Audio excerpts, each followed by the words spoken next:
and in a gardener sometimes in a strange land. Little did I know how much significance that one particular letter means for us going forward.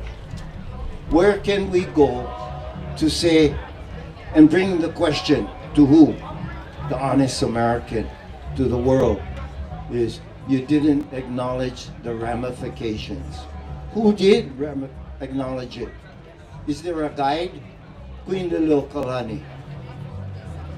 The entire text of that filing laid out the ramifications. Invasion of the rights of the chiefs, breaking of the treaties. So where can we go? The door is open there. Okay? And can we do it here? We're limited here. You know, I grew up at the end of the war, and I always used to watch all the war movies.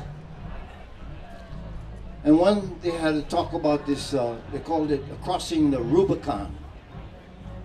And the Rubicon was a river.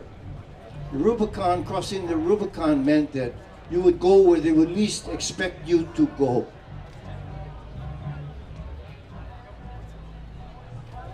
Who went with Ililio at this time?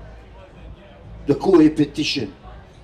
They call us Native Hawaiians, they call us this, we let them call us whatever, and then give us the money, leave us alone. We go back to the original identity of those descendants who signed that Ku'e petition, and we can bring history back, like this morning was January 17th. Only a year ago, Laulani found out my grandmother was arrested and was held in the palace with the Queen. So it's no wonder that it always calls to me. Every morning, even when I'm sleeping, every minute of my life. I like my job. Okay, Laulani. So this is able. If I can give a little bit of context, just to kind of add on to what Uncle Liko is saying about Uncle Abel. You know, he was a real manifestation of aloha in a way that can actually move. It can actually move on the spiritual level and on the physical level. You know, I spent a lot of time working with him on Mauna Kea things, and he would come into these DLNR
limiting of our sovereignty, where we're not able to achieve our independence and the truth that exists. And so Liko's honoring of the Queen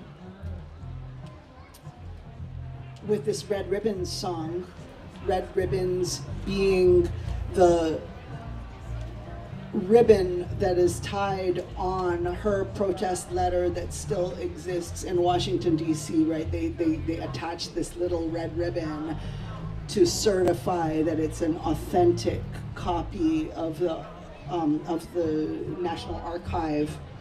And also, Liko has shared before that it is also the blood of the people that runs through all of these things and is still present.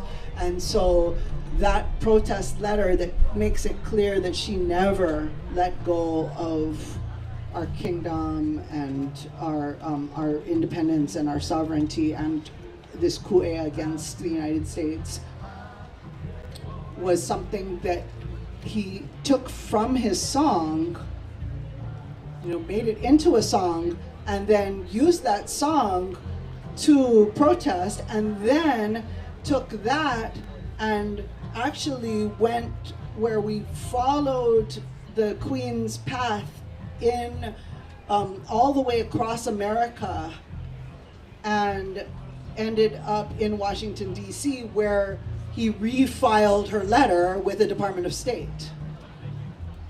So it's that kind of thing. It comes from song, and then it comes from history, and it comes through story, and it goes back to the people who are oppressing us and says, hey, we're here, we're not going away, and we're still fighting. So anyway, I just wanted to give that a little bit of that context to the red ribbon.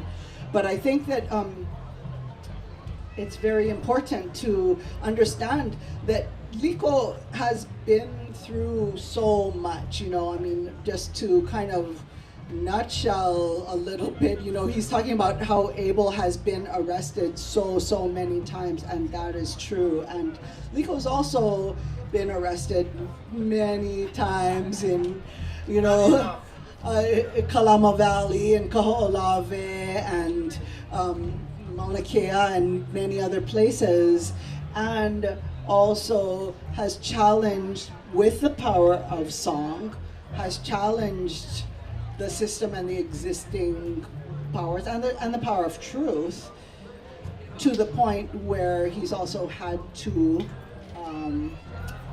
run for his life and has survived assassination attempts. And I'm just saying these things because I think that this is the background story that people don't realize, that music isn't just a nice, non-threatening thing. Okay. Yeah, you got to be careful sometimes in the yard. You pick up something and get one black widow underneath there or something. Nevertheless, my thoughts right now are reflecting it this first half of this year. Okay, here we are. The generation is back. The tail is still on the mo'o. Thank God they didn't cut it all off. Otherwise, we would not be here. We had a great first half. Twice, the thief standing in judgment even of itself was not able to do that. I'm talking about the military leases. Why? What happened? What made that turn in that way? Presence of the ohana, honesty, being consistent, calling upon them to do the good job. So even them, when the staff came out on the last one for the federal EIS, they had to say no. It says a lot about where the governance system is. They're starting to realize that they don't even have the authority to be sitting there to receive the petition in the first place. So in the first half of this year, they couldn't even kick a field goal. And when that occurred a few Fridays back, just prior to that coming up, The first one was Puhakuloa was great. Yeah, but are they going to come back? Yeah, it seems like they're going to come back. So how safe are we until they come back? So it's not enough to just take it to that point. Well, we'll be back next year. We had to address in the gardening project, we came to realize that the ones who they're going to for this permission to come in, they got rules too. But it's the imitation. They don't represent the Crown Land Commission that's really there for us. And what does that mean? Self-determination. The two things that the apology resolution points out that is occurring. Suppression of inherent sovereignty and deprivation of self-determination. So the first one for Puhakuloa was pretty emotional. I just came in and told the DLNR board, because I had asked the chairman there. I went up there and asked her, now, Chairman, are you a State Historic Preservation Officer under the U.S. Code Title 16? She kind of looked at me. Yeah. So if that is the case, then how are you certified? See, the thief can't certify itself. So they got pukas in their armor, okay? They got cracks in the walls. And the fact is that the state and all the county governments are not properly certified under U.S. statutes. And that is what was filed, to actually request that chairman to do her job to inform the Secretary of Interior that we need the discretion to determine whether or not there are major inconsistencies in historic preservation. What is the significance of historic preservation? That's the port of entry. Before we had ports of entry, you had to get off the boat, come in. Now the port of entry is at the tax map key. Keyed only with no determination of ownership. But none of the government buildings are certified properly because we are the chief governing authority. The chief governing authority is Hawaiian law set by Hawaiian judicial precedent. And when I gave that letter to the chair, they know where we're going.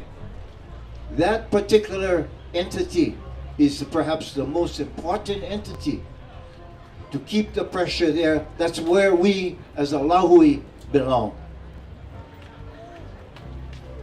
Earlier, Keanu Sai was talking about when are they going to enforce it? When are we going to enforce it? When are we going to put our line and say, assume this is the request, and it was very clear to request of the chairman to do your job. I am requesting from you because you work for the federal government to get your boss over here, because I'm telling you, you're not certified to conduct any of this. And what's so important about historic preservation, that is the most egregious thing that you can do under the laws of war, is to dig up someone's graves and disrespect their family honors. And we have totally, that is what has torn us apart. And it's within our grasp. So looking at the second half, that's what I'm looking at. When Laulani and I went to Washington, D.C. in October, there was one office that I went to look for specifically, and that was the House Oversight Committee. Why? Because they can impeach federal officials. Liko, Okay. can I ask a question? Yeah, sure. Okay, so given these all of this that you're sharing, what is your vision? And I should say we should probably move to question and answer pretty soon.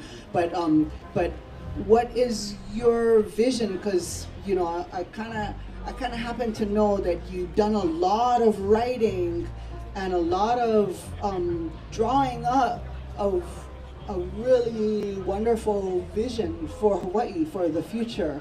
Can you share what the parts of that you can share, what that looks like? taking it to what it looks like is crossing the Rubicon. The Rubicon is a river. It was an obstacle in World War II. No one thought that you would actually go into the territory of what was an enemy and go there and bring the issue to them. People are not aware. We need to people, for those who can do it, and you know, I feel comfortable doing it, getting the issue straight, not putting myself a cart in front of the horse, having the issue well enough defined, where I'm not speaking for myself, but I'm speaking of ourselves. I guess what I'm asking is about when the rivers are flowing, when we actually have it back, what does that look like? Because you've shared some beautiful stuff. Gardening is job security. Comes with the season. Okay? You know, when you're gonna go in there, okay, you flood, well, I don't know, just wait till the water drops down and I'm gonna find out where all the sandy loam went, where this and that. It's putting pressure, keeping pressure, and challenging them and taking them into where you can bring consciousness and awareness to them. And truly that can go a long way. Some people ask me, well, Liko, when you wrote to the president, what did they do? When George Bush was president and Hurricane Katrina hit, Senator Inouye was about ready to do the Akaka bill through a kosher vote. He had enough votes in the Senate. But there was one kupuna on Kauai, his name was Sani Waialeale, who coming down the river realized that why is he paying the state to lease his dock from the river that his family and the mountain that his family is named after? So he told the state, I'm not going to pay you, and don't you touch my boats. Well, sooner or later he came to me. On his signature, he wrote a letter to George Bush. Had all the familiar, a lot of it's like a cooking show. If you were to come up, anybody come up, you're going to have the same canned sardine, you're going to have the same, you know, whatever it is, it's how you present the thing. So in compiling this information, because Hurricane Katrina came in and stopped the proceeding, which I had been tracking for 15 years since Senator Inouye at the East-West Center, the day that Pokalainui told him about being a thief in judgment of himself, okay, have been tracking what they're going to do. Anyway, put it together, and I said, Uncle, you're going to sign this letter. He says, well, what do you think they're going to do? I said, Uncle, it's not us to what you do. Where we've identified the high ground. If the person in that office wants to go there, it's up to them. Let's just put a high ground. So he says, but I said, Uncle, you got to introduce. So he says to President Bush, he says, when I was a pilot for so-and-so airlines in Texas, I met a beautiful woman who was my wife. In Texas, where a man's word was his bond. When we sent those 4 packets, one to the United Nations, one to the President Bush, and 2 copies to each Judiciary Committee of the United States Congress, 4 days later, President Bush announced on the radio that he would not sign the Akaka bill. And we were sitting at the TV in front of it. So any people who say it doesn't matter, everything matters. Okay? Everything matters. At least we didn't have the Akaka bill. Now we have another conspiracy, and it's all laid out. Okay, we got fortification, apology. There was no apology. They used the United States as a scapegoat to hide the thing. Okay, has things got better since 1993? No way. They've totally come in and totally collapsed our culture and everything. Okay, what the? Well, I think we should move into question and answer so that we have a little bit of time for that. So yeah, and people, somebody who would like to say, you know, something. What do you think? You know, here's the thing. It's just what I'm working with right now, and please feel free to. Hey, Terry. Terry. Yeah.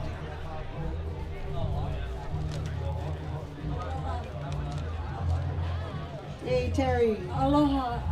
Thank you so much for your mano'o and for being here. Mahalo so much for presenting and giving us the historic background. I really appreciate it.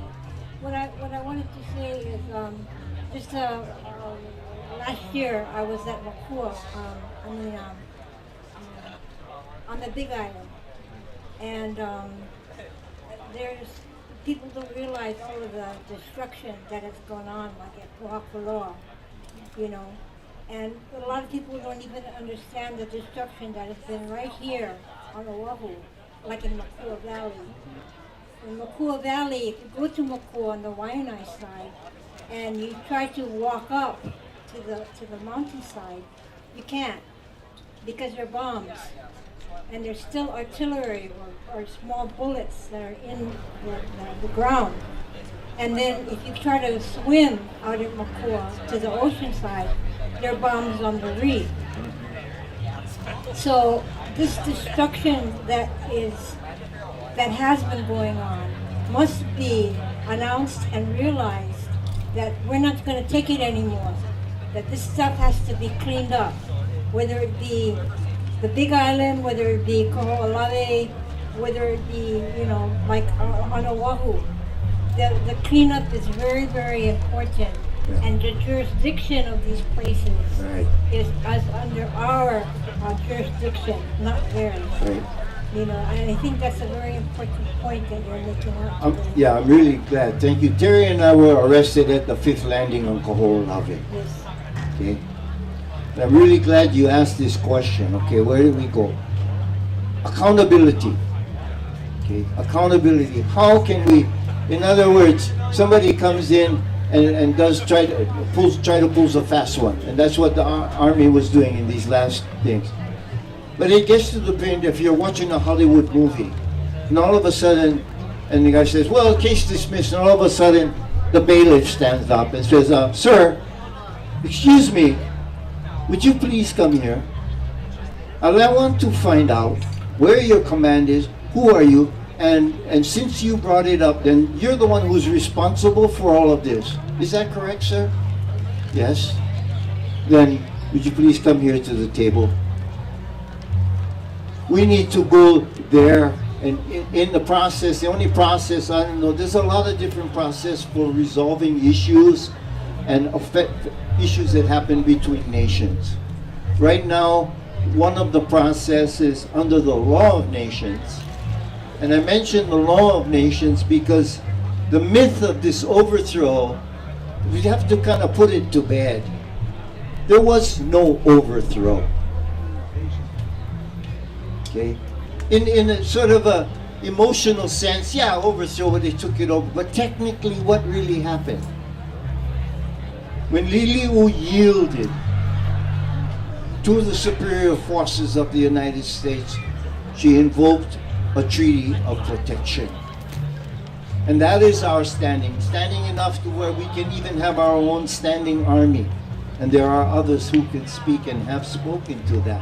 When we assume our responsibilities, when we realize that we're not all going to work in the lo'i, maybe we're going to put our standing army together. Maybe we are going to effect our rights and duties as a neutral power under Geneva 5. Okay. These are things that only we can do. So as I was preparing for the last hearing at the DLNR, something told me, I had this strange dream about finding a crystal skull on the beach. And when I got up from that dream, it appeared in my mind that we don't have to play that game. They said no because they're saying that we've been held. How can the DLNR enforce this? That's the question. Is there the enforcement? No. Who is the enforcers? Us. Where is our process? The United States, you know, the powers that be, they chose to use the process of congresses and conferences as a method of, let's sanitize this crime scene. It's looking bad for us, so they use this process. Instead, they made it worse. Okay? So that's a process we have. There's other processes besides that process. Sometimes we got to get out on the land. We have to actually occupy, and we have to, like the ladies one 2 weeks ago, okay, here we go. January 17th is like this morning, okay? The island of Kapa'a. 2 years ago, I was an intervener for some developers who wanted to use Kapa'a. And it was a kind of a Rip Van Winkle story, because 10 years prior to that, I had filed as an intervener because I knew those were crown lands. It was Koloko'oka Maile, Oana's mother, who showed me where all the crown lands were. So I knew it was crown lands. Sure enough, the developers come, that was all my position was, these are crown lands, these are crown lands. We never got to that issue, but eventually the developer pulled out. They are back, okay? They're back. So what are we gonna do this time? It comes to me, okay? What are you gonna do? Is it gonna be good enough? Are we ready to take possession of our lands? Okay. And how we will go about doing that. So, you know, Terry, that's really, I remember, you know, being arrested with you together. And what happened in our case? Auntie Emma, she went and got Jaime Greenstein, was dismissed. Well, what happened? Did they dismiss ours? Why didn't they dismiss everybody else's? Well, you gotta be careful, says the spider to the, you know, the fly. Sometimes you go in the system and they're gonna wrap you up like a fly. It's like Lord of the Rings. But this is the return of the kingdom. So, you know, it's funny how little movies like that. But anyway. Luella has a comment. I wanted to just note that he's talking about Auntie Emma DeFries, who is also a great hakumele, great songwriter, and also a great part of the movement as well. She's, you know, so he as a bard of our movement comes from a lineage of bards who have taught him too, and are teaching all of us now. So just to kind of note that about Auntie Emma being part of that lineage. And Luella has a comment. Yes, I think I'm going to take this out of context, but I hopefully not. First of all, I want to say that Lili'u, Queen Lili'u, was a Tahitian woman. And that is so important to me. It's because so was my grandma. And now I'm looking at things that happened prior to Kamehameha first and his unity. I'm looking prior to that. But what's happening here is, and I hope you can comment on that, we have Mauna Ala in front of us, where all our li'is are buried. They're there. And right now, DLNR is just simply turning into a, what is it going to be, an ABC store, trinkets for the tourism? That's, we need to, we're on Oahu, we're not on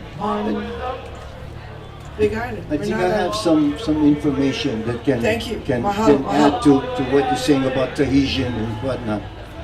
While I was on Kauai, there was one kupuna who met one day with the military, came in. His uncle, this is Joseph Manini, Punile Manini. And he filed some documents with the Interior Department and had done extensive research. What we are dealing with is Te Moananui o Iwa. All of our relatives within the Polynesia. Okay. So Tahitian Samoan, we are all this kinship, linguistic, and bioregionally connected people. And of course, in 1893, that alliance that we had, that continuity in stewardship of PONO and using the resources for the greatest advantage of people, for the greatest, not just for us, but for the world, was in practice. Now we all know what happened when the canoes came. Okay? That was like, well, you know, welcome home, gang. Okay? This is Hawaii Kinui. So we should not be putting at arm's length with that. But because we are the primordial nation, we are the indigenous people, all those resources are there. We have first use, occupancy, okay, prior rights of use. So we should not be afraid of that because they, you know, because we're going to alienate parts of our family that, especially now in the time of the demilitarization, here we're looking at in what's happening in Hawaii, that unity with them and sharing space. My walk about the human rights thing happened 1968 in Kwajalein, not in Hawaii. When I went to Kwajalein to work, I never saw people treated forced to live under martial law. Okay, that's when I saw. All these years later, 50 nuclear bombs. That's what we're dealing with. Okay. Can we address it? Yeah. We need to address it? Yes. Yeah. So, I don't know if that, you know, can lay some unity. To me, us, unity is the thing now. How long, if we talk about Tahitian, let's talk about Hawaiian homes. And let's talk about the Poi. Yeah, you know, okay, I can hear Brother is. Don't forget the Poi, bro. Mahalo. So, our newest member of the Bard family. So we're just about to the end of our time, but maybe a quick comment. Aloha. Once upon a time, at Holokai, on Maui, I walked into a situation where it was going to be the first gated community development. Went to a coffee shop. The Hawaiian Kanaka were like at a time when the developer called in the lawyers and guards to block entry. So I went, hey, I know how to get through that. Brought an empty notebook, went to the lawyer and the guard and went, you know, you can personally be held accountable. And I forgot which law that my business. I opened up, I went in. A few months later, a Pohaku Okane Ohoroka in Ua Gulch told me who it was and where to put it, which I did. Auntie Mary Shaw, Auntie Ho'opai, and Auntie Sarah Kuloi became a Kapuna council, right? Auntie Sarah got the vision, Auntie Helen did the interpretation, Auntie Mary did all the paper. So whatever she did to fire, it brought everything to a halt. I simply put Pohako Kane, where I told me to, planted Tiki of Kane, Auntie Mari taught me some pule. I could put a council just every day for 3 years. With the rising of the sun, stopped everything. You know, so to go ahead, you need one ahu, you need living custodianship. You can tag team, right? Because not all of us are free enough to be there every single morning, no matter what. Stop whatever they're doing, when Keokua say go over there, and then you meet somebody, right? And then to have a zero club, use an umbrella to protect everything, right? So we can't go forward. We just have to anchor ourselves, a pule, I think no matter what happens. one person I want to bring into from Kupuno status is Gwen. Gwen Kim, Soli's Neo's wife. She says, you can always count on them to do something stupid. So I think that's about where we're at. We'll wait until the next time that they're gonna do something stupid, and then remember the stupid things that they just tried to do and follow up on those stupid things and hold accountability, bring consciousness, and go and have a presence. Step up. Okay? And tag team, because this we can do this. We can do this. And that will build our unity, that will build our capacity, to mobilize ourselves, not just to show up to protest, but to take responsibility and to say in there, let me see your book. How come page 9 is missing? Oh, I didn't know page 9 was missing. Right, because the prior administration took out page 9, primarily through the process of deletion and semantic distortions of historical fact to create myths is one of their great tools. So you just throw some pakai on that and take the ground. It's ours for the taking. And bring them to light. They can either come to the light or turn the light off, give up your key. It was significant to end up inside of Iulai Hale during this celebration. Iulai Hale, because I go to like Grandma and Grandpa Wikipedia, right? Okay? I go, wow, I didn't know that can be our seat of government. We're there. So Leon and I went there to actually sing All Hawaii Stand Together from in there in the United States, in the Supreme Court of the Hawaiian Islands. Okay, they know we're coming. They're already starting to do this. Hoping, well, I don't know what their hope. We give them the benefit of the doubt. But the book doesn't lie. Okay, Hawaiian law is Hawaiian law. Judicial precedent, Hawaiian is Hawaiian judicial precedent. When the Supreme Court of the United States, when OHA and the state of Hawaii sued each other, and the Supreme Court said, why? What are you asking me to do? Oh, we want you to take the apology resolution of sanitize the crime scene. They're lucky that they didn't get sanctioned and arrested for frauding on the court. Because the court told them that the United States Supreme Court has no jurisdiction to affect Hawaiian law than what gives the fake state of Hawaii the think that they can neglect to enforce Hawaiian law or fudge around with it. I think the big issue with us is we're dealing with apartheid, we're dealing with a big aui, and that is called a Hawaiian Homes Commission Act, which is the divisive force in our lahui. Patsy Mink, I kind of close with this. Patsy Mink was a very close friend of mine because she always showed up at the anti-war rallies. She was, a few people know this, she was invited by Senator Inouye to come and testify on the Akaka bill thing.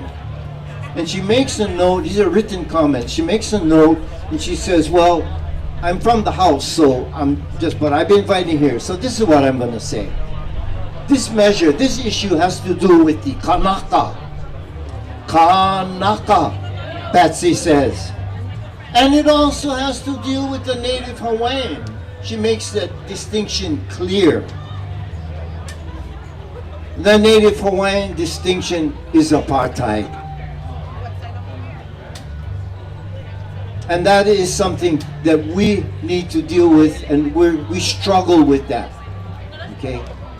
So there's a lot of different ways to go about it. You can either trim the grass, you pull the seeds off, you come with the lawnmower, or you bring your pick and you dig it out by the root. That one we need to dig out by the root. How dare them come in and say in here and tell us, you know, Koipuna and I were in Washington, D.C. when they started the Akaka bill, and the Washington Post put out an article. And they were talking about the Akaka bill. And they described the Akaka bill and took us back to Nazi Germany.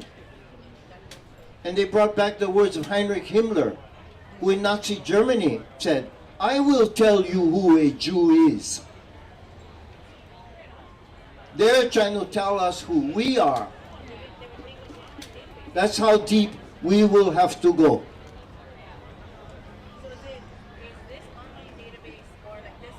So, mahalo to everyone to be here. And of course, if there's anything that I can do in my little, thing, feel free to call upon me. And thank you, Laulani. If it wasn't Laulani had, called me when they were going to do that thing, and I was, about when OHA started the thing. Thank you, because you just kind of brought me into a part of my life that I needed to come. And I pray that I will be able to serve well, and for the blessings of you to guide and respect all your kupunas. Aloha to all of you who come here from all over the world. Just like one of the things that's coming into the letter, gotta come on the board. This is in the latest draft to the Commander-in-Chief. It would behoove the President and his executive cabinet to be aware that the Hawaiian Kingdom was the first Christian nation. When they saw, our kupunas saw themselves in the Hebrew translation of the Bible,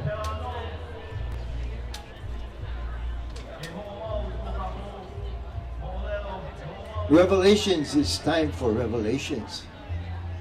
Okay. Aloha. Aloha to all the people of the lands. What is occurring in Gaza and in other places is very sad. And what is occurring and will continue to occur here is also very sad. But we have different tools to deal with it. So, blessings for everybody. And step up, and we're gonna go play some music now in a little while. So anyway, thank you. Hello, everybody. Mahalo to Iulai, because he called me on Abel's birthday. I was in Ka'u when Iulai said, "We don't know who the thing is going to be." So that's why I went volunteer, because I get a lot of fish in my cooler. I need to bring them to the dock, and you folks take a look at it and see what it feels like to you. And the county of Hawaii chose Liko's birthday to tear down everything. They go, oh, that's sit dance. Love my He's job. off island. I love your job. Okay? So, aloha to all your families. Through the rough times and all that you've been through, Liko, all that you've brought up, all that you've lifted up for so many people, and all that you've experienced, and all the battles that you fought. Mahalo. Well, and in recognizing that, I'm looking over here and I see Leon Siopukala Inui. Leon was there at the Iulani Hale. He's been doing tremendous work dealing with our ohana in Polynesia, and to be supporting what many of you already know is on the block. What happened in 1959? What about this statehood? Or was it just another imposition under the guise of a protectorate of another provisional government of which we do not have the power to defend ourselves again, which duplicates what happened by the Committee of Safety, who formed the provisional government to proclaim the Republic of Hawaii. President Eisenhower proclaimed the fake state of Hawaii upon the requirement of equal footing, our footing. We are the one to bring, it is our time to bring it up, and that's it. They'll either put them back away or get out of the office because it's our office now.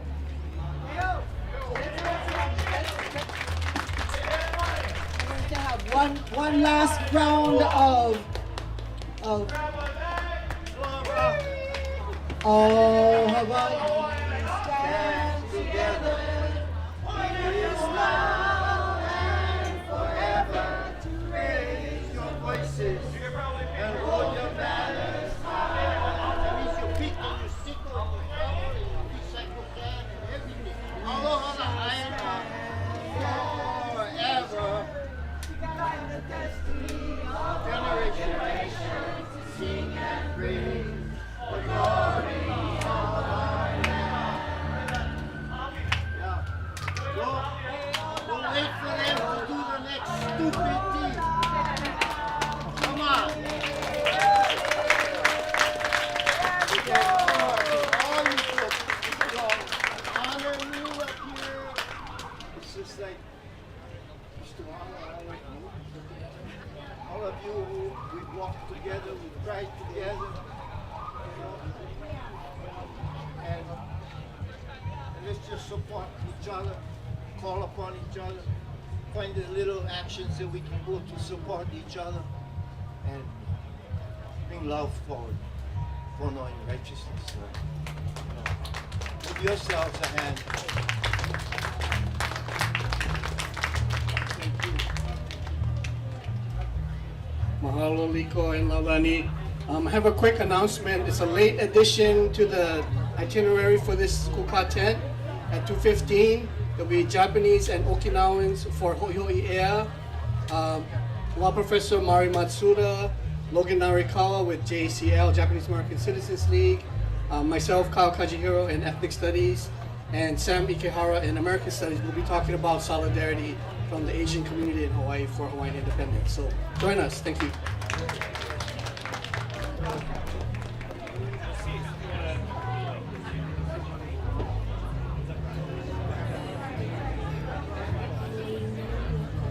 No.